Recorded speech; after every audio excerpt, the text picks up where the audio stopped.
go. Okay. Excuse me. So try to move this bar over here. See everybody and my notes.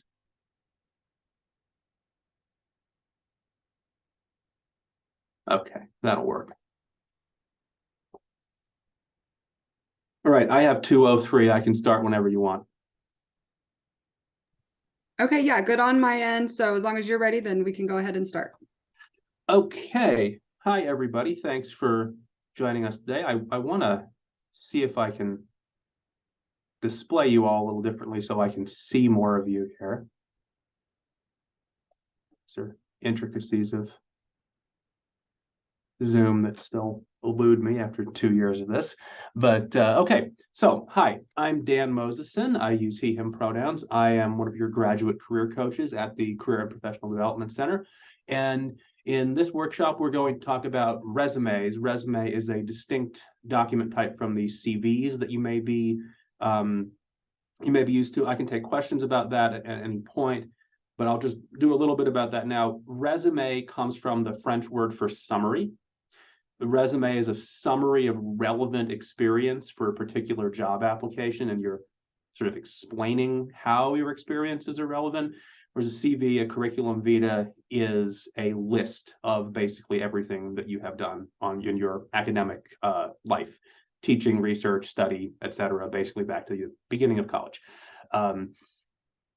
Excuse me.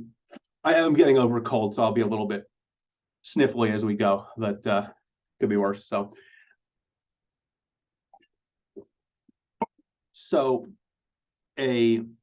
just to remember throughout, a resume is a summary of relevant experience. It's for most non-academic jobs. Some industry jobs in the science world will ask for an industry CV. That's a kind of niche, special kind of document. We can find you help with that. But typically it's resume for everything other than the academic world. Also, a cultural point that often trips people up, what we call a resume in the US, most of Europe, for example, calls a CV. So it gets a little confusing. They're actually referring to the same type of document. Just a quick introduction to us at the Career and Professional Development Center.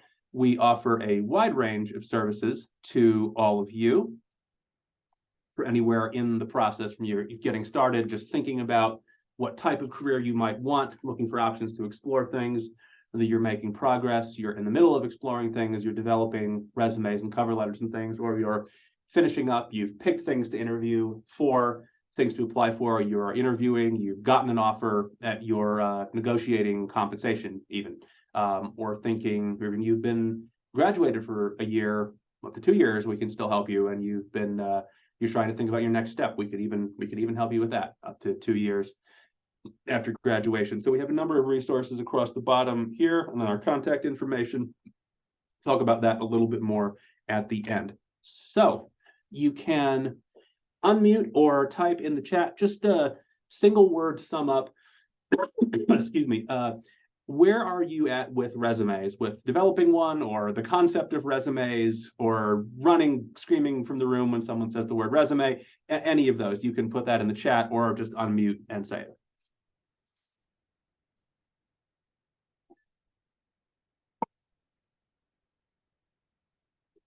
Oh, the chat's over here. That was confusing. Okay. I have one. Master list of everything I've done, very long at this point. Okay. I have one, but I think it's too much. Pretty dialed in. Download an ATS-friendly template. Yes, we will talk about that. We will talk about ATS. 2-page resume, usually good. You might want to check with the specific employers in the specific field you're looking at. Some of them do get particular about that. Yeah, so it will not be a master list. We're going to talk about how to make it a good summary. ATS is something we're definitely going to go over. Wondering if anything is missing. Okay, we're going to give you, I think I sent to Sabrina actually to send around to all of you at the end, a kind of template for it, and also some guidance on writing the bullet points. We're going to talk about the elements this should include as well, so you'll have a good idea. by the end of this presentation. Whew, excuse me. All right. So our agenda for today, if my computer will behave itself, there we go. So what is a resume? That's the first thing we're going to talk about. What does it look like? What does it include? And how can they be improved? And then we'll have some time for Q&A. Those were cough drop wrappers. And yes, I sunk both of them in the trash can. Although we'll have time for Q&A at the end, and you can also interrupt me, put in the chat, etc., to ask questions as we go here. So there we go. Press everything twice today. What is the purpose of a resume? And I will again ask you all to tell me. I may or may not have just told you, but I'd like to hear your answers.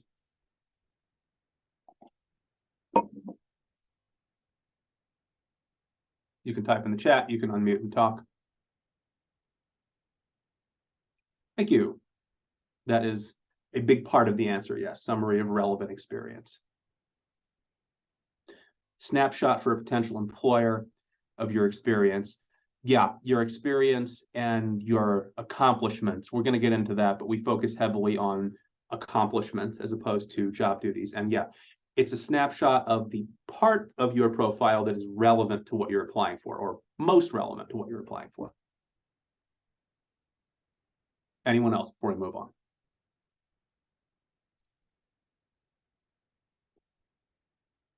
Going once. Okay. So very quickly, resumes should be these three things: concise, accomplishment driven, we'll talk about that, and tailored. As we've been saying, this is ideally each one you submit is tuned to express in detail your match for the thing you're applying for. So concise, not too word heavy, we'll talk about that. Accomplishment driven, we'll show you how to structure those, and I gave Sabrina a worksheet to send to you all on that. And tailored, tuned to what you're applying for. So just a quick question for you. Why might it not be effective to send the same resume to every employer? I hear about people doing this, including very successful professional people. Why might not that be the most efficient strategy? Yeah, I think you'll get the worksheet after.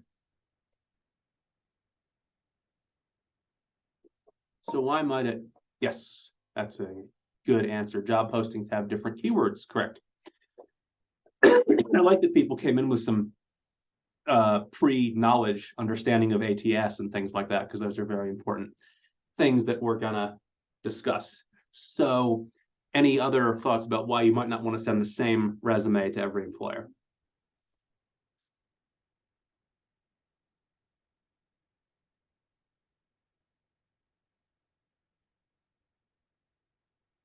I can tell you, we did some hiring last year, and we got some very tailored resumes, and we got some that didn't even refer specifically to the job that they were applying for. There's a big difference between those things.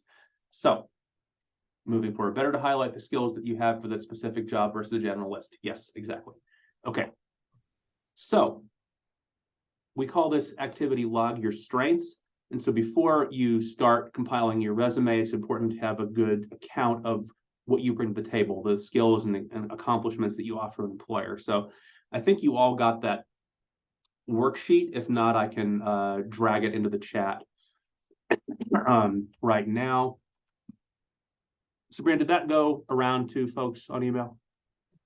Which one was that one? Log your strengths. No, that one did not go out. Okay. So yeah, you want to pull that up. Actually, you might have it faster than I do. It's just in an email from me. So if you want to put that in the chat.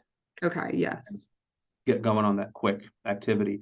Basically, this log sheet is going to help you identify and record skills and qualities, specialized knowledge, and where you demonstrated them. And these are things you'll be able to identify that are often directly transferable, whether you're going on a academic path, non-academic path. The experiences you list are sort of they're your evidence for the argument you're making that you can excel in a particular role. So as soon as there you go. Okay, click that and you will see what I'm referring to. And we're going to take about 3 or 4 minutes to fill out the first part of this worksheet. But I want to show you first, if you could see this, the number of experiences this person has had. It's in very kind of thin type, but the skills they've gained working at a coffee shop or mowing lawns. So ostensibly a very simple job, but teamwork and customer service, problem solving, multitasking, and time management. Those are all very valuable skills that are very hard to teach. And if you have a track record of those, that's very helpful. So what we're going to do on the left, we're going to take a moment and fill out the first part of the worksheet, just listing a quick keyword or phrase for each that helps you remember. So on the left column, we're going to fill out several projects, volunteer work, accomplishments, or even major life challenges in any order that they come to mind. So this could be at work, school, club, organization, anything. Then on the right, for each of those experiences, brainstorm out the skills, qualities, relevant knowledge that you gained or demonstrated. And I would add accomplishments or results is what you could think of as well, the difference that your efforts made. So we're going to take maybe 2 minutes to just write those out. There's no wrong answers. You can always edit later. I'm going to do 2 minutes, play out as much of that as you can. And why was there a bug on me in November? And then we will come back in 2 minutes and see what you all found. 2 minutes. There we go. Go.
Okay, 2 minutes are up.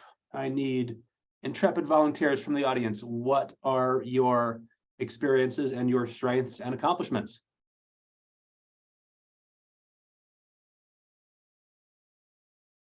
You can unmute and talk. You can put it in the chat. You can run over here from wherever you are on campus. You may not make it in time. Postal service, I wouldn't count on in this respect, but go ahead. I can volunteer. Hmm. So I'm working as a graduate research assistant at the University of Utah. So from this experience, I learned teamwork. I made multiple top-tier publications. I led multiple projects, like research projects, so time management skills and like leadership skills. I've presented at top tier venues, so communication and presentation, and also my research skills. Yep. Very Um, good. I'm also an intern at Silicon Valley Bank, so also communication and presentation, teamwork with people from multiple stakeholders or multiple backgrounds, and experience of working with an agile team. Fantastic. Great job. Who's next?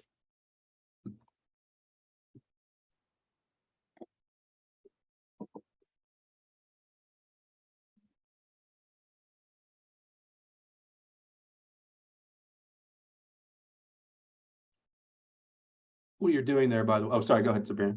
I was just gonna volunteer to go. Oh, yeah. Go for it.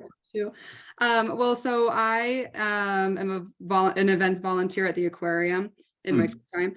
And so some of the strengths and skills that I have learned from that are problem solving skills, like having to think quickly on your feet, communication, organization, and then customer service and teamwork. And dealing with shark escapes, I'm sure, as well. Yeah, yeah, safety protocols and procedures for sure. Okay, great examples. Anyone else before we move on?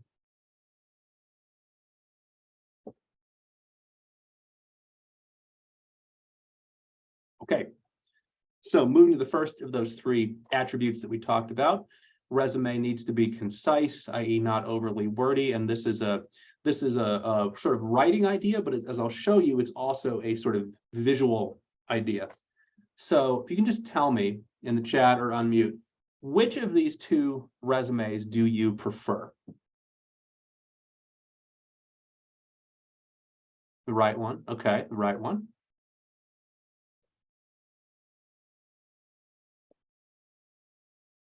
Everybody says right, one person says left. Who wants to explain their choice? I can explain mine. I feel like I'm the only person Sure, that likes go for it. the left one. The left one just feels more complete to me. I don't know. It feels better. Maybe I think I'm struggling with like all the spaces in the one that's on the right, and just the gaps in the amount of room that there is on the page. Right. Maybe that's a good thing, but for me, We're gonna, for some reason, it's bothering me. Yeah. so we will put this all in context. So at least from our understanding of the way this works, the way employers deal with these documents, it is actually the right one that is a preferable format visually. And Sherilyn says, what more white space makes the right one better to scan quickly? That is in fact important, because that is what employers are doing with these, at least when they're making their first round cut. They're spending an average of 6 seconds deciding whether to move you forward or not. So the one that is easier to read, easier on the eyes in a way visually, for people who are tired and have read 100 of these, that is important, and that's why the right one is in fact preferable. Although I can also see why, if you're reading in a more thorough way, like we're taught in graduate school, why you'd look at the left one and think that's the one. But it's a question of how employers are dealing with these documents. So we're going to just take a look at, we need a sample resume. I think I sent that as well. Sabrina, if you could just drop that sample in the chat, would be great if you could.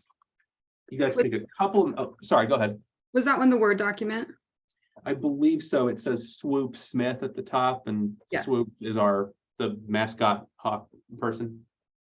Perfect. Yes, I will upload that. And so in a minute, we'll have a sample resume for you to click on in the chat, and we'll be able to take a look at this and see what we all think of it.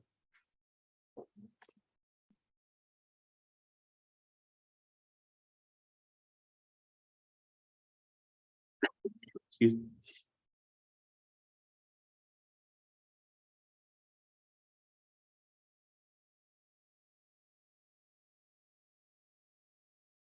Is that the right one? Yes. Okay, perfect.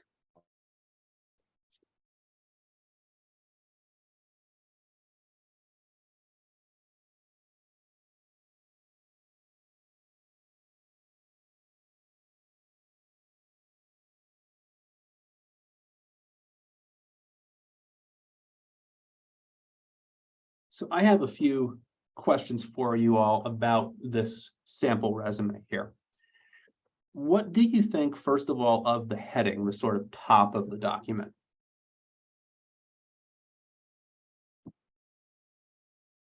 I'm not understanding why there's that black bar Hmm. at the top. Yeah, we generally recommend that folks keep those headings and the whole document really as simple as possible for reasons that we'll get into. That thing may look cool, but it really doesn't need to be there. Same with the giant printing of the name, and just the sheer volume of space that's taken up by all that information. That could be shrunken down and spread across the top. Also, this, goals section, we don't consider that a best practice at all. One other thing, you don't need your physical address anymore, just the city and state is fine. Everything's going to be electronic, and if they need your physical address, they'll ask you. So another question I have for you, what do you all think of the use of color in this document? I don't like it. Mhm. I don't like the red because it stands out too much, but then even the blue, now you have 3 colors going. Correct. This is sort of jarring. It always makes me think of like a college pizza place or something, but these kind of graphics.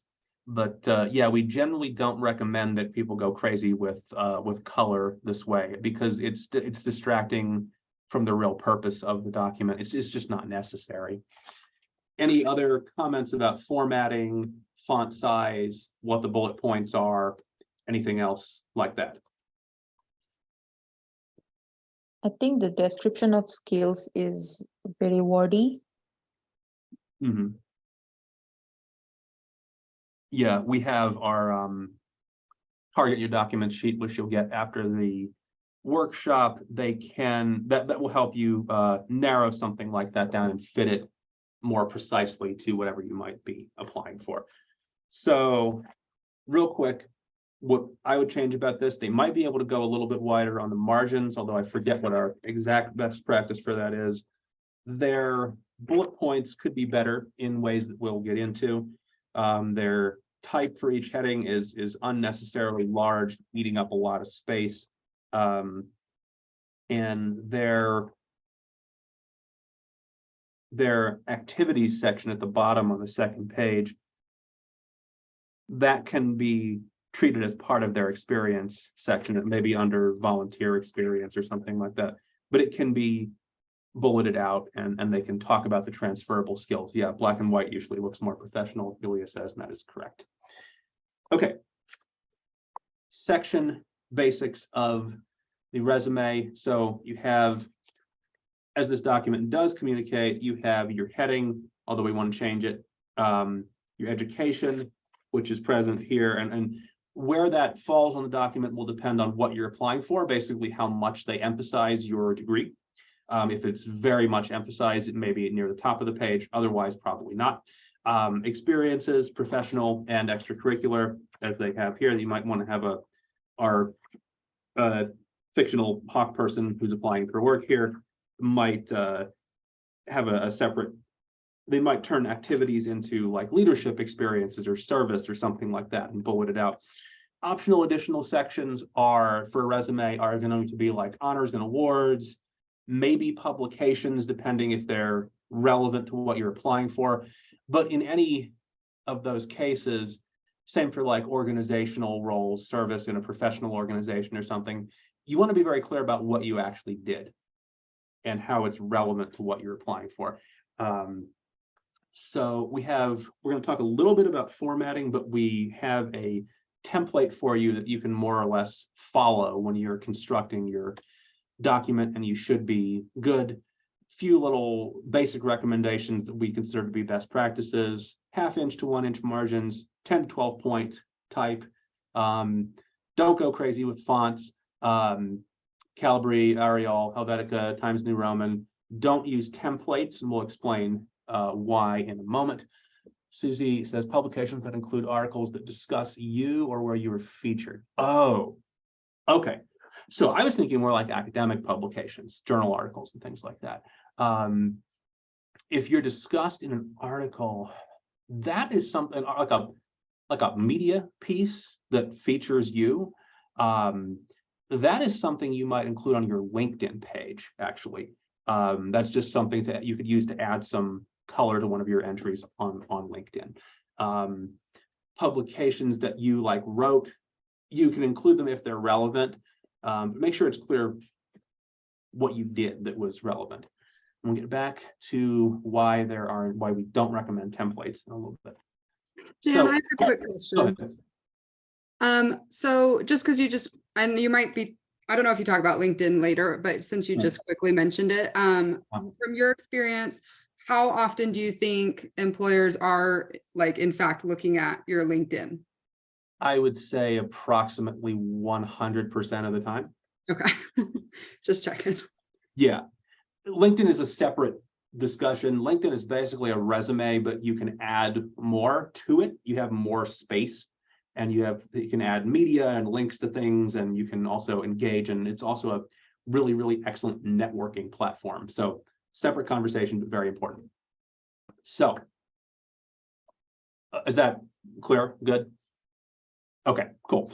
So our second characteristic is accomplishment driven. So when you can look at Swoop here, 6-foot anthropomorphic hawk creature, not expressing particularly well, for example, one of their bullet points says assist unit manager. It doesn't really tell me anything. It doesn't really tell me anything about what they did assisting the unit manager. What did they accomplish? What was their impact? Why were they good at assisting as a freelance technician? So your bullet points need to show your impact, not just your job duties. It's not just the job description. It's what you accomplished. So we encourage folks to write their bullet points as what we call accomplishment statements. And so an accomplishment statement, we talk about this in terms of an impact verb, and we don't want to use something like assistant, assisted, or responsible for. We need something more specific than that. We have a list of those on our website that you can get.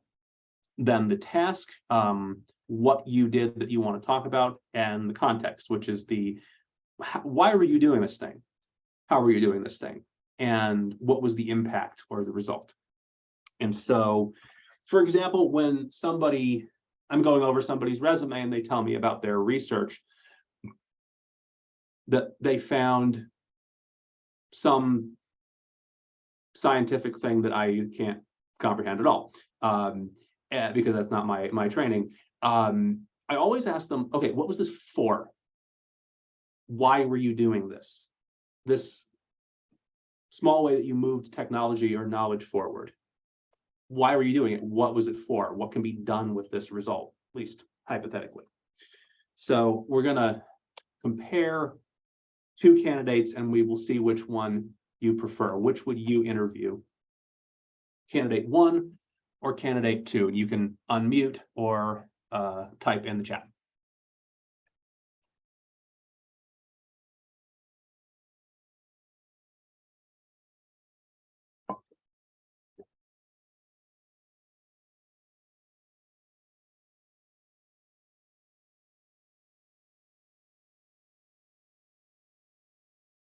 Right, the right one, candidate 2, yeah. More detailed, okay. Yep. Focused and direct and potentially relevant skills.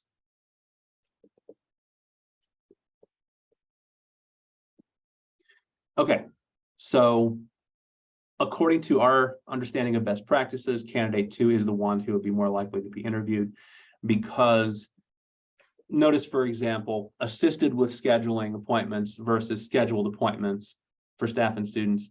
And they specified the technology they used, Outlook and ConnectEd, which is something we used to use. Responsible for office functions such as, doesn't say as much as supported office functions by specifically ensuring paperwork and supplies stay organized. And the same with the first bullet point, it's just more detailed and in terms of how they addressed questions. writing information and referrals. So you want these to be concise, but you want to make sure that these three elements get across. So your impact verb, so to speak, what you were doing, why you were doing it, and the result. What was the outcome, was the difference your efforts made. And our target your documents sheet will explain that further. So one more critical step to ensure that the right people are seeing your resume and that they see the correct things on your resume, and that is tailoring. There's several aspects to that. One is that as much as possible, somebody mentioned keywords because of ATS, and that's right. You want to use the language of the job application, of the job ad, as much as you honestly can to show the computer and show the person reading it that you are thinking about this, you're paying attention to their needs, and you can make a case that you can meet their needs and excel at their needs. So applicant tracking software, in case you don't know what this is basically a word search program that makes the first cut of resumes when they begin a search for a job. So it takes keywords from the description and scans through your documents looking for them, comes up with a percentage keyword match, and you need a certain percentage keyword match to get to the next round. In our guidance on format and word choice, which is in some of the documents for you after the workshop and also now, that is based on our current understanding of how these applicant tracking systems read your documents. So knowing what to include because of ATS, you want to use the language of the job ad in your documents as much as possible. We're going to practice this real quick. Also, not an official U of U endorsement, but there's a site that'll let you do this for free about 5 times, I think. It's called Job Scan, and after that, it will charge you a little bit. I forget. It'll just compare the ad and your documents and see what the keyword match percentage is. So just a additional tip for that.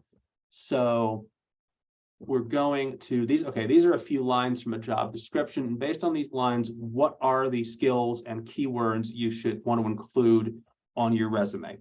So I'm going to take a look at this for a few minutes. You can post in the chat or unmute whenever you want and say what keywords, what phrases would you want to include in your resume?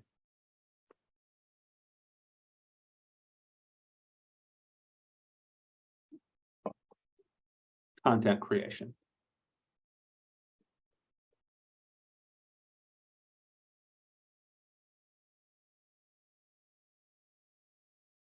Writing.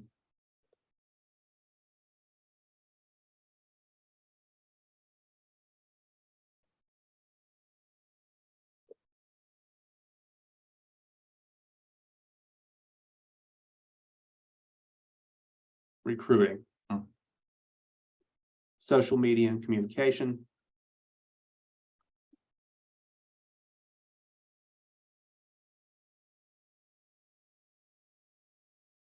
Yeah, all very good. Social media scheduling. Yeah, I would also maybe try to get leading team efforts in there, because that seems to be an important one as well. Some of these systems are pretty crude, actually, so they can't even distinguish between singular and plural, for example.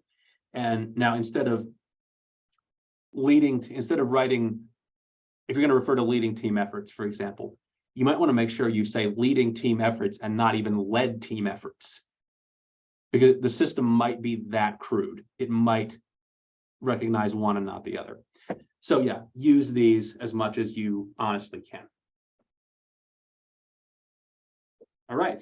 Thank you all for bearing with me through this huge amount of information. And now it is time for questions. What questions do you have?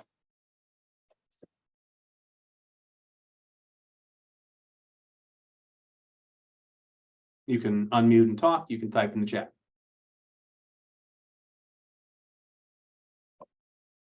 So I have a question. I'm finishing my PhD, so the amount of experience I have so far, my education, my experience, my relevant projects for the job description, it's sometimes really hard to fit all those information in one page. Mm. So I've heard that like when you have a PhD, because you're supposed to have more experience and accomplishments, it's okay to go 1.5 pages or 2 pages. Do you have any thoughts on that? I think my understanding is it's typically okay to go 2 pages. There are some STEM employers who really, really want 1 page. And that would be something to ask around in the specific industry that you're looking at, whether they're going to be particularly picky about going over 1 page. Is Thank that you. helpful? Yeah, thank you.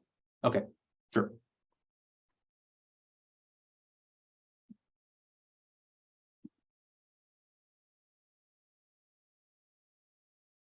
Just by the way, before our career fairs every year, and we'll have more of those coming up early in the spring semester, we will have STEM resume reviews where our coaches can look at your resume, and recruiters from different STEM employers, Texas Instruments, some of the national labs, who else? I can't remember who else right now, but recruiters will actually take a look at your resumes for you and help you optimize them.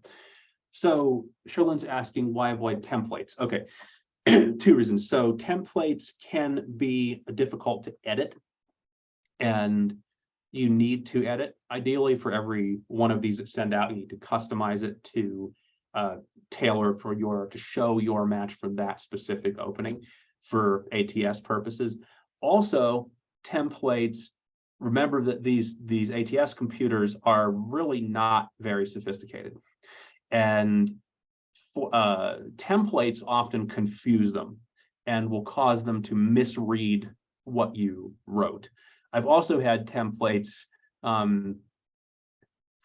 just turn, sometimes it'll read your resume and reproduce a copy of it in their HR computer system, and it just comes out all completely garbled.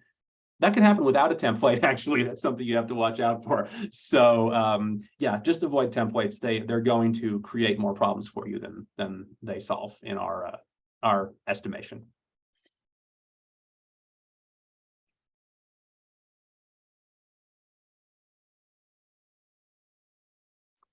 Are columns a similar problem? Yes, do avoid columns. Those can also confuse the tracking software.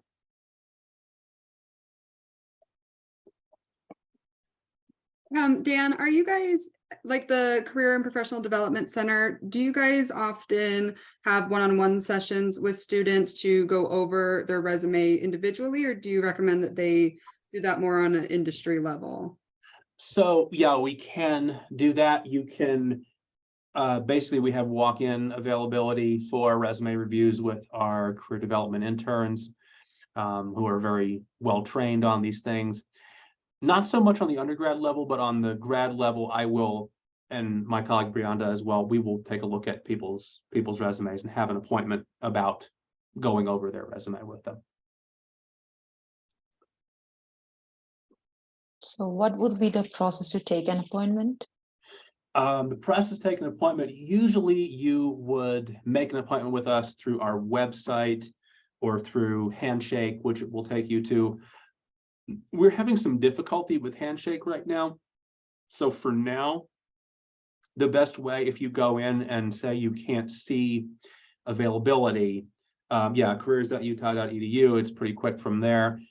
You may not see availability for appointments because we're having some technical problems with Handshake that I don't think we've resolved yet. So currently, if you want an appointment, it would be good to email either me or my colleague Brianda De Leon, and we can set one up manually for you if you don't see anything through Handshake.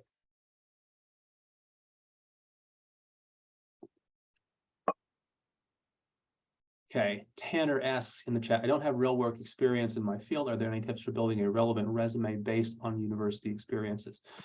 Okay, so many people who transition to, say, an industry role, they don't have industry experience. It's good if you have an internship or something, but your university experiences are real experiences. I mean, you're gaining skills, you're accomplishing things at a pretty high level, being in a graduate program. It may be a bit of a mental shift. It may be some reframing that you have to do to understand how your accomplishments can translate. Tanner, if you don't mind saying, what field are you in? Mechanical engineering. Okay, great. So you have probably projects that you've been involved in as part of your coursework where you've built skills and produced, you know, concrete results that show, or you will have by the time you're done with your program, that you can show to an employer and say, I know how to do, these things are my evidence that I can do X, Y, and Z that you need done. That said, if you are able to do an internship or some similar arrangement to gain some practical experience, some hands-on experience out in the non-academic world, that can certainly be helpful to your profile as well. And these are things we can talk about in a coaching appointment when you get to that point. What about employment gaps? Not too terribly important. I think they're really more interested in what you have done. Okay. And I would just be prepared to talk about it. And if there's any positive spin, any positive takeaway you can have from it, you know, that's always good as well. And if it was a really rough period for you, you could talk about why you're different now, how have you grown since then. But yeah, that's not a huge deal, I don't think. So. Would that be similar if you were terminated, for example? That's a good question. Have to think a little bit more about how to reframe that. Not something they're particularly likely to ask. I would come up with a way to talk about what you learned from it, why you're sort of improved as a professional from that experience. It's a tricky subject, but you can get around it.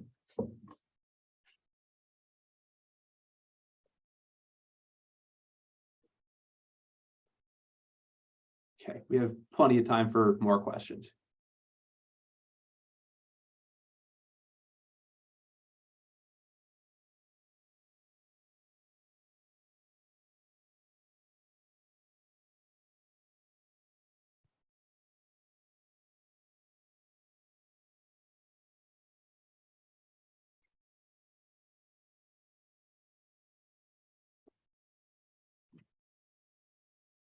So I have one question. Mhm.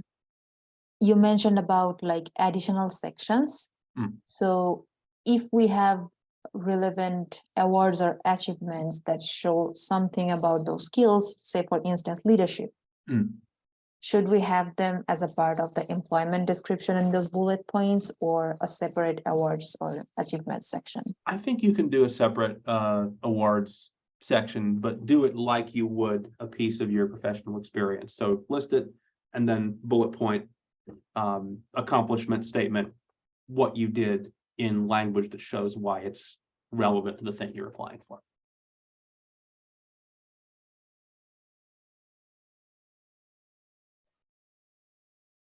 Dan, I have a question about the skills part on the resume. Okay.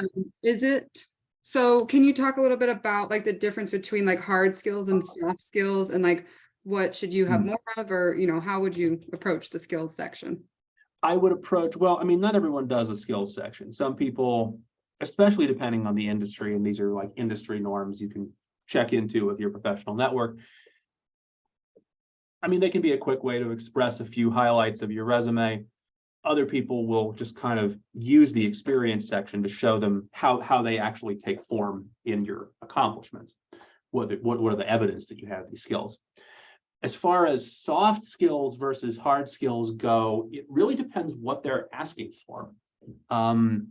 What you want to emphasize is what they're emphasizing in the job ad, because that is a rough approximation of their needs.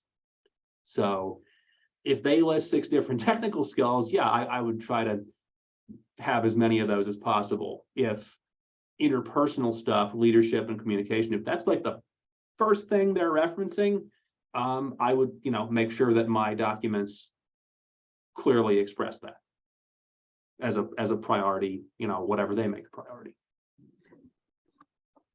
I kind of have a follow-up to that. Hmm. Is too much community work more hurtful than helpful? It's just part of the questions that come up in interviews for me is like, how would you be able to have the time to do this job with 3 committees on your resume? Okay. Have someone actually asked you that? Yeah. Ugh. I've had a few people, more than one person has asked me that. Yeah. Okay. Yeah.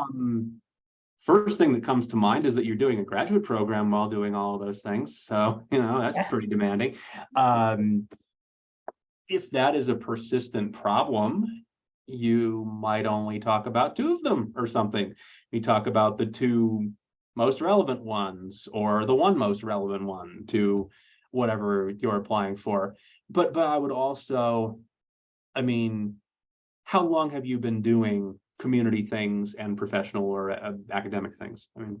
For a long time. More than Yeah. 2 years. Yeah. Yeah. Yeah. So which grad program are you in? Education, leadership, and policy. Yeah, so you're maintaining this community involvement while being in a very demanding graduate program. And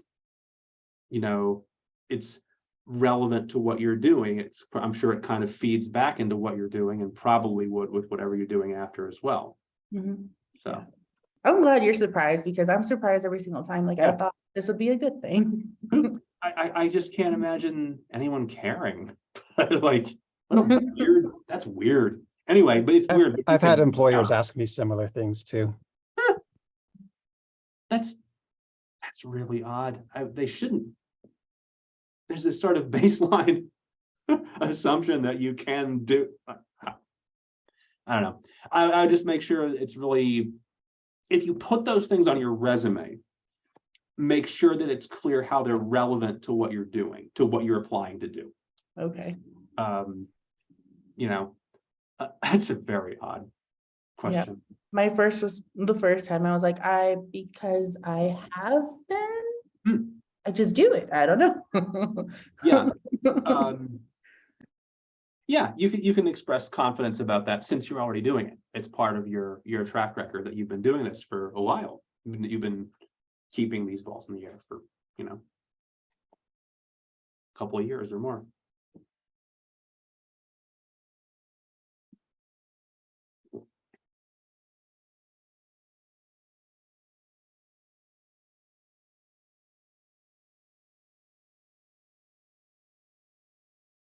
Okay, further questions?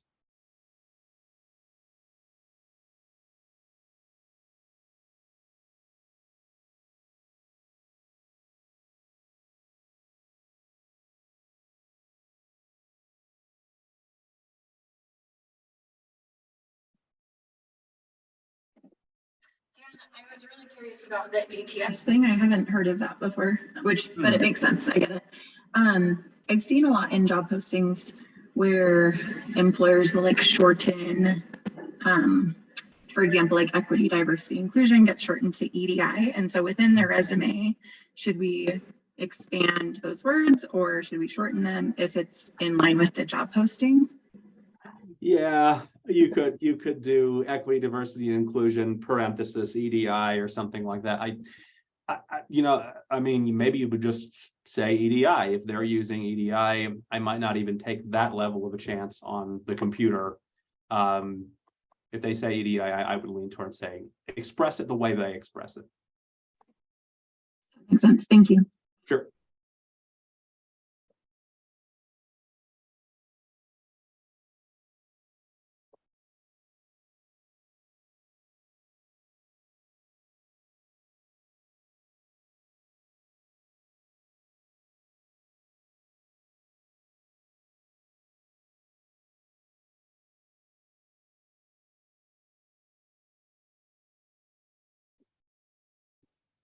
Okay, any final questions before we close out?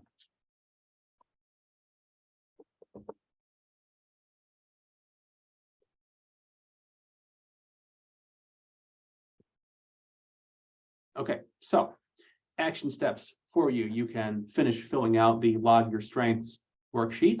You can create and format your resume with some of the stuff Sabrina is going to send you after the workshop concludes, and you can stop by the Career Studio for a review of your resume. You can also meet with me or Brianda to get a more in-depth look at it. So the Career Studio, this is resume and cover letter help, career exploration, job and internship search help on a walk-in basis, and our hours are here. You can take a picture of that if you want.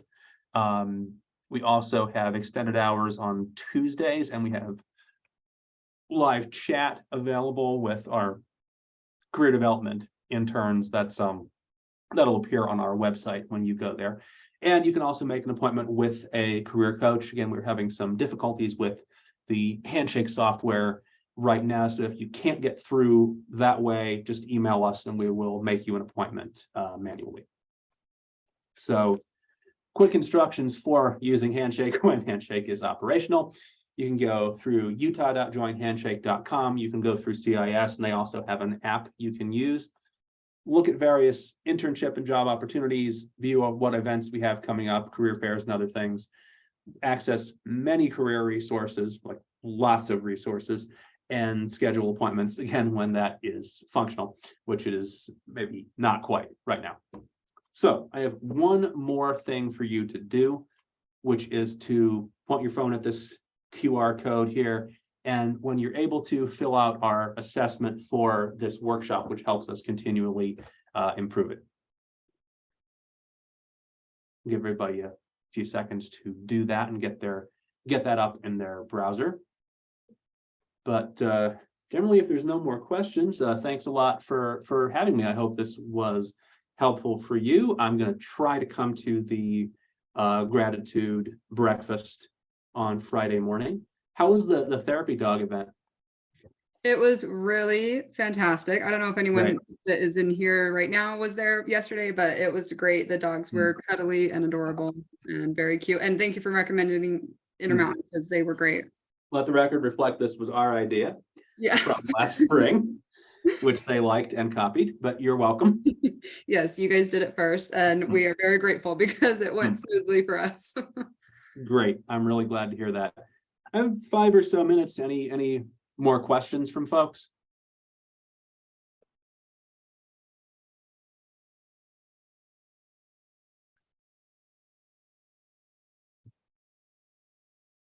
Okay, well, seeing no more questions. Okay, yes, you're welcome. Seeing no more questions, I will let you all go. Thanks very much for having me, and I will be happy to talk to you all again anytime. All right, everybody enjoy this GRADitude week. Bye.